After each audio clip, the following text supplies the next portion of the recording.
is a collect call from Cynthia Lucy, yet you're watching Lockup Unlocked Quarantine Calls Edition.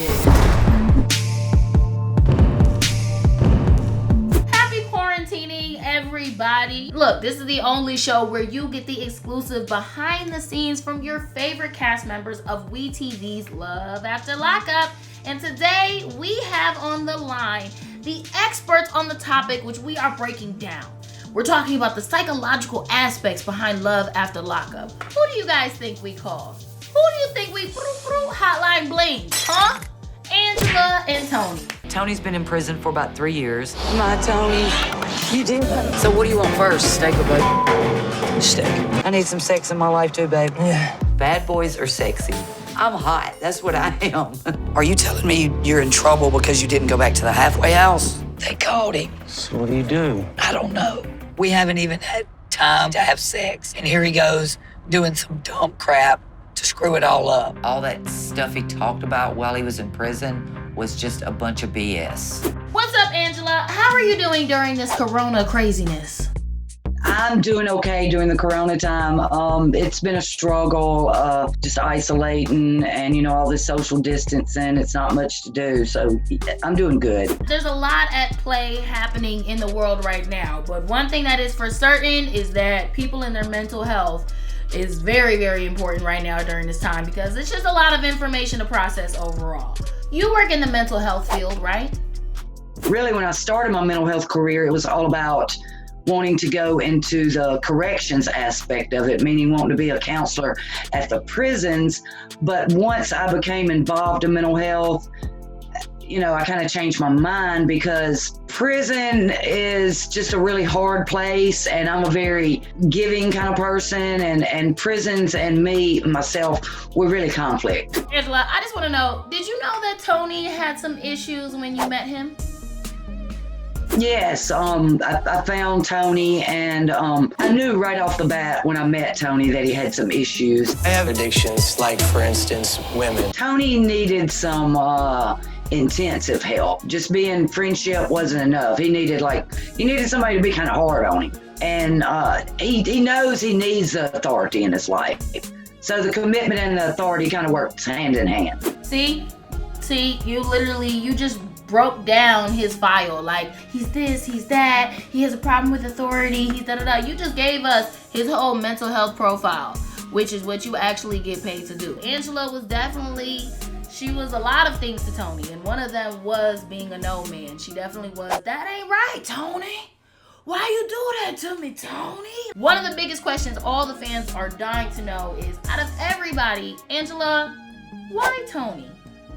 I wish I could answer the question of why Tony. It was just my initial contact with him. I can't explain why. I mean, he is sexy. He was cute. He was charming. And then also the fact that, I seen his issues suck me into. So it's just a combination of all of that.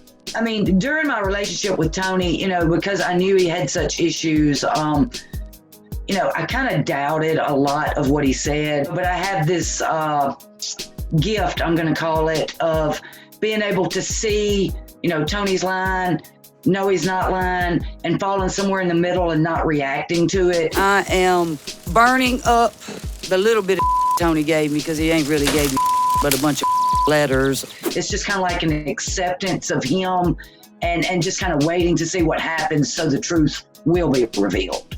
You know what? I feel that because there was one guy I was talking to that he had a telltale sign of like when he was lying, his eyes would get really big. He'd be like, I didn't do that. I did. And I was like, ooh, even though you lie, it's kind of hard to leave you alone because you have a very easy way to tell when you're lying.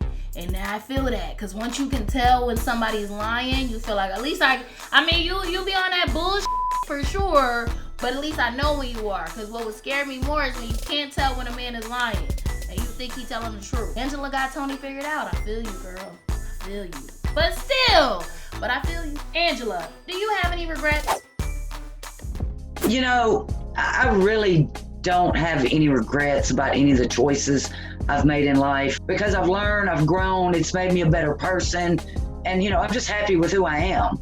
A lot of social media, thinks I'm just crazy for continuing to do the things I do.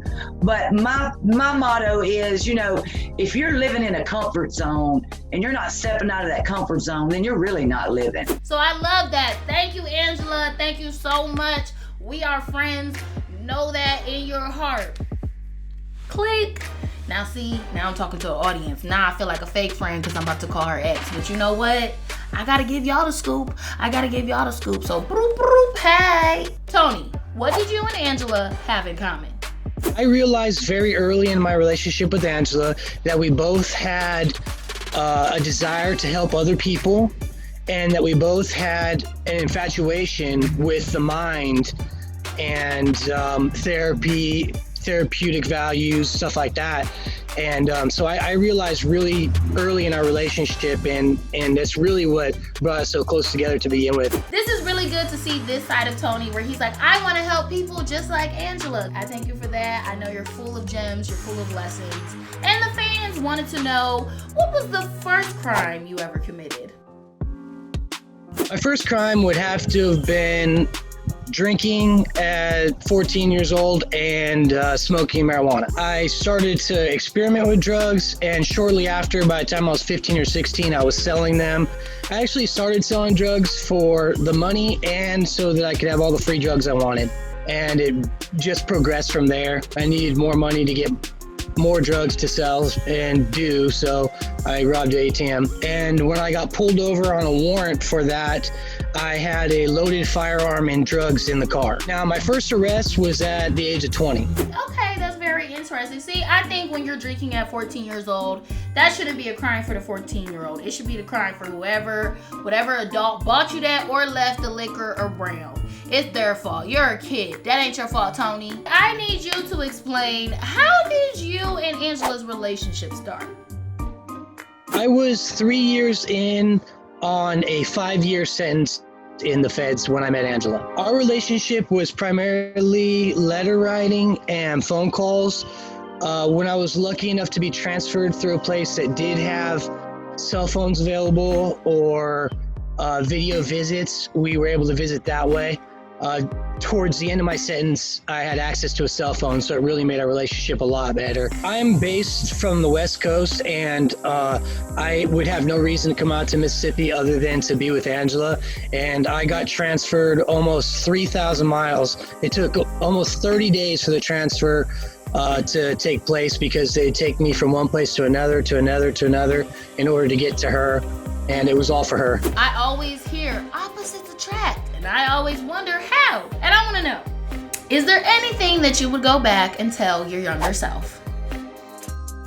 The advice I would give to myself as a younger man would be, number one, don't do drugs. Drugs became an addiction, and then I stemmed off with a lot of different addictions since then, because I got my addictive personality from doing drugs. And number two, don't rely on the attention from women as the only means of self-esteem for yourself. Thanks to Tony and thanks to Angela for hopping on the line with me today. And thank you to you for watching this video. Make sure you give it a thumbs up and subscribe to this channel so you won't miss out on the next episode of Lockup Unlocked Quarantine Calls Edition. Now, if you'll excuse me, I'm gonna go call my girl Angela, because I ain't trying to be a fake friend. I gotta tell her everything that her ex just said about her. Hey girl. Yeah, tell me why he gonna talk about something. Yeah, he brought that up. That was the first thing he said.